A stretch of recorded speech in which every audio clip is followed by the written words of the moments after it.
আসসালামু আলাইকুম এভরিওয়ান। আজ করে দেখাবো ঝটপট ঘরে থাকা মশলা দিয়ে খুবই মজাদার গরুর মাংস কোরমা। আশা করছি সবার ভালো লাগবে। চলুন তবে শুরু করি। রান্নার প্রথমে একটি মশলা তৈরি করে নিব। এর জন্য নিয়ে নিব 1/4 কাপ পেঁয়াজ বেরেস্তা, 5 থেকে 6টা কাঁচামরিচ, 6 ভাগের 1 ভাগ জয়ফল। আর যদি জয়ফল গুঁড়া নেন তাহলে 1/4 চা চামচ নেবেন। দিয়ে দিব সামান্য পরিমাণ জয়ত্রী, 1 টেবিল চামচ কাজু বাদাম। এর বদলে আপনারা পেস্তা বাদাম বা কাঠবাদামও নিতে পারেন। দিয়ে দিব 1 চা চামচ মরিচ গুঁড়া এবং 1 কাপ টক দই। এবার সবকিছু একসাথে মিশিয়ে ব্লেন্ডারে একটা মসৃণ মিশ্রণ তৈরি করে নিব। প্রথমেই একটি পাত্রে পৌনে 1 কাপ তেল দিয়ে দিব এবং তাতে 2 টেবিল চামচ পরিমাণ ঘি দিয়ে দিব। আপনারা ইচ্ছা করলে তেল কম দিয়ে ঘিয়ের পরিমাণ বেশি দিতে পারেন। এবার দিয়ে দিব দারচিনি 2 বা 3টা, 5 থেকে 6টা এলাচি, 2 থেকে 3টা তেজপাতা। প্রায় 1 মিনিট ভেজে নেওয়ার পর দিয়ে দিব 2 কাপ পরিমাণ পেঁয়াজ কুচি।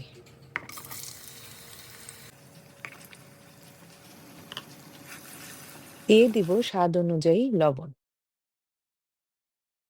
নাড়াচাড়া করতে থাকবো এবং অপেক্ষা করব যতক্ষণ না পেঁয়াজটা হালকা নরম হয়ে আসে। নাড়াচাড়া করতে করতে 5-6 মিনিট পর দেখা যাবে পেঁয়াজটা নরম হয়ে আসছে। এই পর্যায়ে দিয়ে দিব 2 চা চামচ আদা বাটা, 2 চা চামচ রসুন বাটা, 1 চা চামচ জিরা গুঁড়া দিয়ে আবার সামান্য নাড়াচাড়া করে নিব এবং দিয়ে দিব ব্লেন্ড করা মশলা এবং কষাতে থাকবো যতক্ষণ না তেলটা উপরে ভেসে আসে। যখনই দেখব তেল ভেসে উঠেছে তখনই দিয়ে দিব গরুর মাংস। এখানে 2 কেজি পরিমাণ গরুর মাংস রয়েছে। এবার মশলার সাথে খুব ভালোভাবে মাংসটা মিশিয়ে নিয়ে ঢাকনা দিয়ে অপেক্ষা করব প্রায় 15 মিনিট। এই সময় চুলার হিটটা থাকবে মিডিয়াম। খেয়াল করলে দেখা যাবে মাংস থেকে আপনা আপনি পানি বের হয়েছে। আর এই 15 মিনিটের মধ্যে আমি 2-1 বার নাড়াচাড়া করে দিয়েছি। এই পর্যায়ে আরও 2 মিনিট নাড়াচাড়া করে দিয়ে দিব 1.5 কাপ পানি। আর এই পানিতে মাংসটা পুরোপুরি সিদ্ধ করে নিব। এই পর্যায়ে ঢাকনা দিয়ে ঘড়ি ধরে প্রায় 40 মিনিট মিডিয়াম টু লো এর মাঝামাঝি রেখে রান্না করব এবং 2-3 বার নেড়েচেড়ে দিব। 40 মিনিট পর দেখা যাবে মাংসটা সেদ্ধ হয়ে গেছে এবং ঝোলটাও কমে এসেছে। এই পর্যায়ে দিয়ে দিব 3 টেবিল চামচ পরিমাণ গুঁড়া দুধ, 1 চা চামচ গরম মশলার গুঁড়া,